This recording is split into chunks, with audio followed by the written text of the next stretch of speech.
ओम शांति। आज हम जानेंगे राजयोग के आधार एवं नियम। जिस प्रकार एक कुर्सी के 4 पैर होते हैं, यदि एक भी पैर टूटा हुआ हो तो उस पर बैठा नहीं जा सकता। उसी प्रकार राजयोग की ऊंची स्थिति भी 4 स्तंभों पर टिकी होती है। अतः राजयोगी के लिए भी कुछ नियमों का पालन आवश्यक है। बहुत से लोग कहते हैं कि राजयोग सीखने के बाद भी उनका ध्यान नहीं लगता। तो यदि आपके साथ भी ऐसा हो रहा है तो इसके लिए हम आपका ध्यान राजयोग के 4 मुख्य आधार पर खिंचवाएंगे। यदि इन 4 नियमों का पालन हम पूर्ण रीति करते हैं तो ही हम सफल राजयोगी बन सकते हैं। तो सबसे पहला नियम है ब्रह्मचर्य। ब्रह्मचर्य अर्थात ब्रह्मा के समान आचरण। यदि हम प्रभु मिलन करना चाहते हैं तो हमें मन, वचन, कर्म की पवित्रता को धारण करना होगा। मन का शुद्धिकरण करें। मन में किसी के लिए भी बुरा ना सोचें। अगर किसी के प्रति कुछ नकारात्मक भाव आ भी रहे हैं तो अपने मन से बात करके उसे स्वयं ही ठीक करें। वचन की भी पवित्रता हो।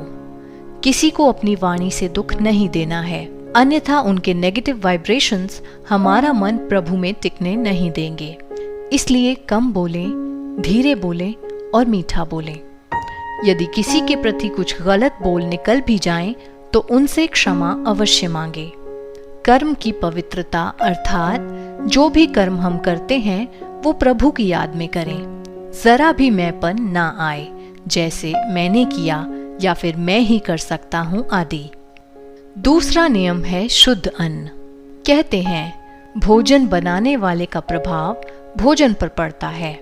भोजन शाकाहारी तो होना ही चाहिए। साथ ही हम यह भी ध्यान दें कि भोजन बनाते समय हमारा ध्यान केवल भोजन पर ही हो, क्योंकि अक्सर देखा जाता है कि भोजन बनाते वक्त हम टीवी या मोबाइल देखने लगते हैं या फिर अन्य कुछ काम भी साथ साथ करते हैं, जैसे फोन पर बात करना या मोबाइल देखते रहना। फिर हम यह भी देखते हैं कि वही भोजन घर वाले भी टीवी देखते हुए ही ग्रहण करते हैं या भोजन करते समय इधर उधर की चर्चा आदि करते हैं। इसका परिणाम ये होता है कि ऐसे लोगों का मन हर वक्त भटकता रहता है। बच्चे पढ़ाई पर ध्यान नहीं लगा पाते। मन में ढेर सारे नेगेटिव और व्यर्थ संकल्प चलते ही रहते हैं। अतः भोजन पकाते समय और भोजन करते समय ध्यान केवल परमात्मा में ही लगाएं, क्योंकि वह भोजन फिर प्रसाद बन जाता है और उस भोजन को ग्रहण करने से हम परमात्म शक्तियां भी ग्रहण करते हैं। हमारे शरीर में अधिकतम हिस्सा जल का ही है, इसलिए पानी भी पिएं तो परमात्मा की याद से चार्ज करके ही पिएं। इसलिए ही कहा जाता है जैसा खाएं अन्न वैसा बने मन।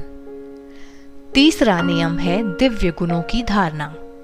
दिव्य गुण अर्थात देवताओं के समान गुण, जैसे नम्रता, धैर्यता, हर्षित मुक्ता, मधुरता। जहां भी हम जाएं, दूसरों से गुण अवश्य चुराएं। एक योगी अपने दिव्य गुणों की सुगंध चारों ओर फैलाता है, न कि आसुरी विचार और आसुरी कर्मों के वशीभूत होता है। चौथा नियम है सत्संग अर्थात सत्य का संग। तो सत्य अर्थात परम पिता परमात्मा शिव, जिनके लिए ही हम कहते हैं सत्यम शिवम सुंदरम। कहा जाता है जैसा संग वैसा रंग। जब हम परमात्मा का संग करते हैं तो उनके गुण और शक्तियां हम में प्रवाहित होने लगती हैं और हम भी उनके जैसे बनने लगते हैं। इसके विपरीत यदि आप योग का अभ्यास कर रहे हैं और आपकी बुद्धि अपने घर की ओर जा रही है तो आप घर संग हैं। यदि बुद्धि फैक्ट्री में जा रही है तो आप फैक्ट्री संग हैं।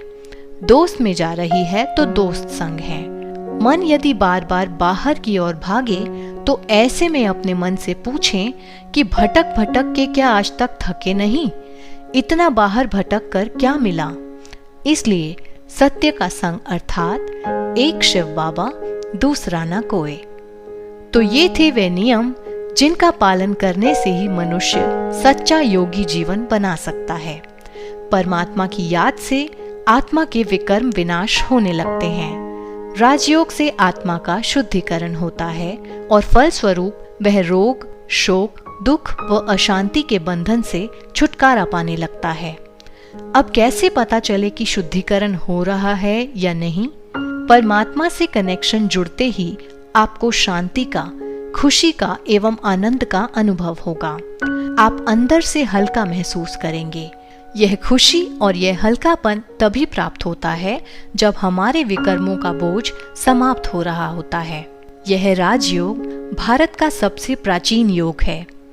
आज से 5000 वर्ष पहले स्वयं परमपिता परमात्मा ने यह योग सिखाया था। श्रीमद् भगवद गीता में राजयोग की बहुत महिमा की गई है। अब फिर से उसी कड़ी को दोहराया जा रहा है। स्वयं परमात्मा शिव यह राजयोग पुनः सिखा रहे हैं। तो आओ भाई, बनो राजयोगी। ओम शांति। राजयोगी बनो राजयोगी, मेरे प्यारो बनो राजयोगी। राजयोगी बनो राजयोगी, मेरे प्यारो बनो राजयोगी।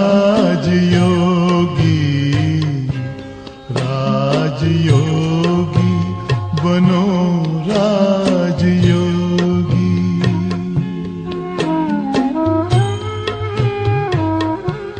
जिंदगी में परम शांति होगी, मेरे प्यारो बनो राजयोगी।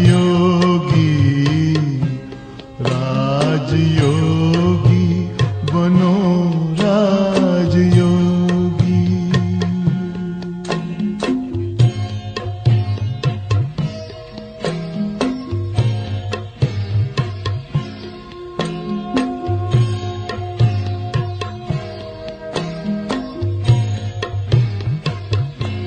मन का दर्पण दमकने लगेगा, आत्मचिंतन चमकने लगेगा।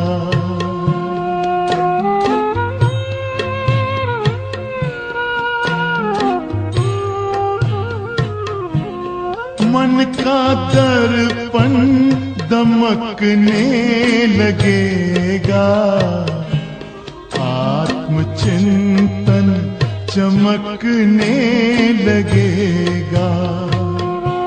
योग पथ पर जरा चल के देखो, सारा जीवन महकने लगेगा।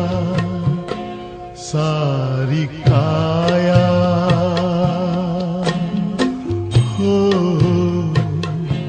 सारी काया बनेगी निरोगी। मेरे प्यार बनो